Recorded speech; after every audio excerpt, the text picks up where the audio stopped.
राजनीतिक सलाहकार श्री दीदी सर भी साथ हैं। सर आपका भी बहुत बहुत स्वागत, हार्दिक अभिनंदन। मीडिया सेंटर का सर ने अभी अपनी प्रबंध से उद्घाटन किया है। सर आपका बहुत बहुत शुक्रिया, बहुत बहुत धन्यवाद। सर आप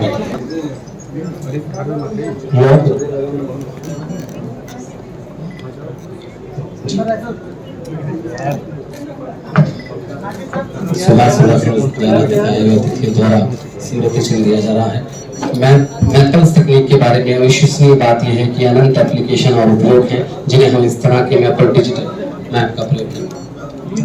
मित्रों, बहुत ही आज ऐतिहासिक अवसर है कि हजारों साल पहले जिस रामेश्वर की भूमि पर, जिस क्षेत्र की भूमि पर भगवान कृष्ण ने अर्जुन को युद्ध के मैदान में और गीता का संदेश, एक जीवन का सार और उस समय संदेश दिया था, बहुत उपयोगी था। और न केवल उस समय के लिए उपयोगी था, वो आज के लिए भी उतना ही उपयोगी है। न केवल उस समय जो कुरुक्षेत्र रहा होगा उस समय कुरुक्षेत्र उपयोगी था, वो आज के कुरुक्षेत्र, आज के हरियाणा, आज के अपने देश और आज की दुनिया, सबके लिए वो वैसा ही उपयोगी है। एक वैश्विक सार जिसको कहना चाहिए, वैश्विक सिद्धांत जिसको कहना चाहिए, ऐसा ये एक कार्यक्रम था। वर्षों तक अपने समाज ने उस विषय को याद रखा है और आगे बढ़ाते रहे हैं। हमारा सौभाग्य है ये कि हरियाणा के भूमि पर, हरियाणा सरकार में आने के बाद हमने जो एक उत्सव, गीता जयंती का उत्सव होता था, उसको धीरे धीरे एक अंतर्राष्ट्रीय स्वरूप, अंतर्राष्ट्रीय गीता जयंती के तौर पर ये किया जाने लगा है। न केवल यह क्षेत्र में होता है बल्कि विदेशों में भी होने लगा है। आगे आगे और इसका विस्तार होगा। आज इस वर्ष का गीता जयंती का जो कार्यक्रम है, विधिवत उसका शुभारंभ हुआ है।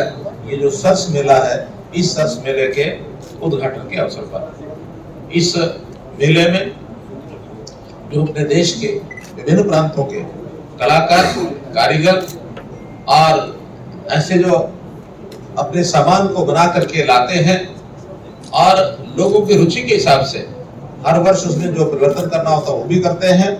आज की आवश्यकता के हिसाब से या अपनी दुकानें लगाते हैं। जो यहाँ आने वाले आगंतुक हैं, लाखों की संख्या में यहाँ आते हैं। मुझे ध्यान है कि एक वर्ष में तो 25 लाख से ऊपर यहाँ का जो नागरिकों का जो फुटफॉल है, इससे ज्यादा हुआ है।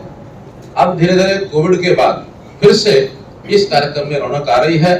बीच में 2 वर्ष कोविड के कारण से कार्यक्रम बहुत स्थिर बढ़ गया था, लेकिन अब उसमें आगे बढ़ोतरी हो रही है। आज का जो ये सरस मेला का कार्यक्रम शुरू हुआ है, मुझे बताया गया कि इसकी शुरुआत इतने सुंदर तरीके से और इतनी बड़ी संख्या में लोगों के साथ जो आज हुई है, ऐसे पहले कभी नहीं हुई।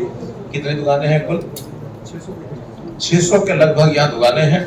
इस बार तो हमने एक और बात कही है, कुछ स्टॉल्स, कुछ दुकानें ऐसे हैंडीक्राफ्ट्स की चीजें, ऐसी हमारी कृतियां जो हरियाणा में हम बनाते हैं, हमारे लोग बनाते हैं और उनको विदेशी लोग पसंद करते हैं।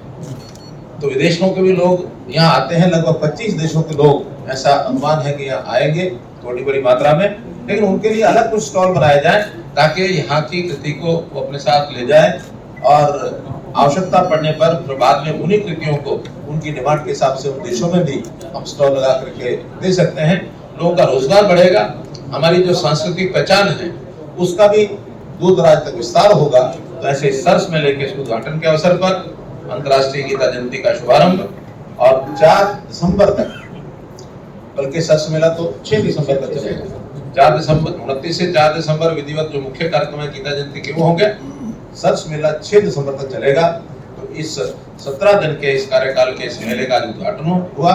इस समय में सभी को बहुत बहुत बधाई और बहुत बहुत शुभकामनाएं देता हूँ। शेर साहब, आपसे पहले कई सरकारें रही हैं, कभी उन्होंने अंतर्राष्ट्रीय स्तर पर गीता जयंती या गीता महोत्सव मनाने की नहीं सोची। पहली आपकी बीजेपी गवर्नमेंट है, विदेशों में भी गीता महोत्सव मनाया जाएगा, नेक्स्ट मार्च में जब भी जागो तभी सवेरा। सर, हरियाणा रोडवेज भी चलाई गई है 50% किराए में कई जिलों में, क्या कहेंगे सर? गीता हमने इस बार 10 जिलों में यात्री जो इस मेले में आना चाहते हैं उनके लिए 50% किराए के ऊपर, इससे पहले सिर्फ 5 जिले थे, इस बार 5 जिले और बढ़ाए हैं और जैसे जैसे उधर से उसकी उपयोगिता लगेगी आगे अगले वर्षों में आवश्यकता हुई तो और भी ज्यादा कराएंगे। सीएम साहब, इस गीता जयंती के आयोजन को इंटरनेशनल जितने भी एयरपोर्ट्स हैं या जहां से टूरिस्ट आता है इंटरनेशनल, वहां पे डिस्प्ले नहीं किया गया ताकि जो इंटरनेशनल टूरिस्ट को पता चले कि गीता जयंती है, ताकि वो लोग यहाँ पे आ सकें। ऐसा क्यों नहीं किया? देखिए, ऐसा नहीं कि नहीं करते हैं, ध्यान में है। चंडीगढ़ के एयरपोर्ट पर तो मैंने स्वयं बोर्ड देखे हैं, अब दिल्ली के एयरपोर्ट का मुझे ध्यान नहीं है, किया है।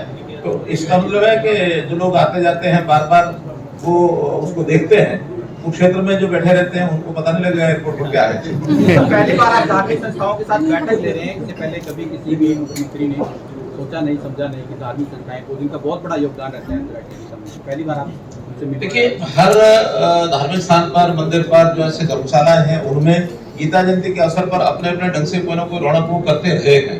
इस बार थोड़ा सा उनको बातचीत होने के बाद मेरी एक मीटिंग पहले हो चुकी है, एक मीटिंग फिर 23 तारीख को है और हमने भी उनको कहा, उनकी भी इच्छा है कि एक अच्छा भविष्य स्वरूप यहाँ निकलना चाहिए ताकि जो फुटफॉल यहाँ आता है गीता जयंती के नाम पर, क्योंकि ये काम ओवरनाइट एकदम नहीं होते, धीरे धीरे आगे बढ़ते हैं। अब आगे बढ़ने में ऐसे सब लोगों ने भी अपने अपने यहाँ सजावट करनी है, कोई प्रदर्शनियां लगानी है, कोई प्रवचन करने हैं, कोई कथा करनी है, या अलग अलग दिन पर उन्होंने अपनी आरती का भी दिन अपना तय किया है कि एक दिन कोई एक संस्था अगले दूसरी संस्था से 15 दिन तक अलग अलग संस्थाएं आरती को करवाएंगी।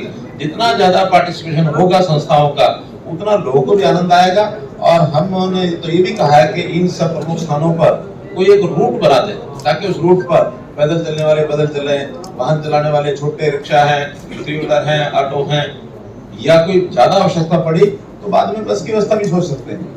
लोगों की आवश्यकता के हिसाब से रूट बने ताकि हम कुंभ के मेले देखते हैं तो कुंभ के मेले जैसे व्यवस्थाएं धीरे धीरे आगे बढ़ाते रहे हैं, ऐसे ही इस मेले की व्यवस्थाएं आगे बढ़ रही हैं और इसमें सहज तरीके से जो आगे बढ़ जाएगी लोगों को उसका एक लाभ मिलेगा।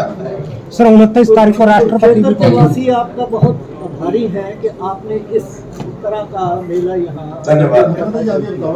29 तारीख को महोदया, 29 तारीख को जो अंतर्राष्ट्रीय गीता जयंती का मुख्य कार्यक्रम 5 दिन का होता है वो 6 दिन का है, 29 तारीख से और 4 दिसंबर तक। 29 को जो पहला कार्यक्रम होगा उस गीता जयंती, अंतर्राष्ट्रीय गीता जयंती का, राष्ट्रपति महोदया 29 तारीख को यहाँ आएंगी। उनके आगमन पर हरियाणा सरकार की ओर से भी कुछ योजनाओं के उद्घाटन शिलान्यास को भी कराए जाएंगे और उनका जो एक मार्गदर्शन है एक संरक्षक के नाते, सारे देश की वो संरक्षण है एक प्रकार की, तो संरक्षक के नाते हमें भी आशीर्वाद मिलेगा, हमको अच्छा लगेगा। अगला कार्यक्रम प्रस्तावित है और वो स्वामी ज्ञानानंद जी और हमारा जो केडीबी है ये उन व्यवस्थाओं को देख रहे हैं, तो केडीबी के माध्यम से जैसे योजना बनेगी आपको बता दिया जाएगा। धन्यवाद। Thank you sir.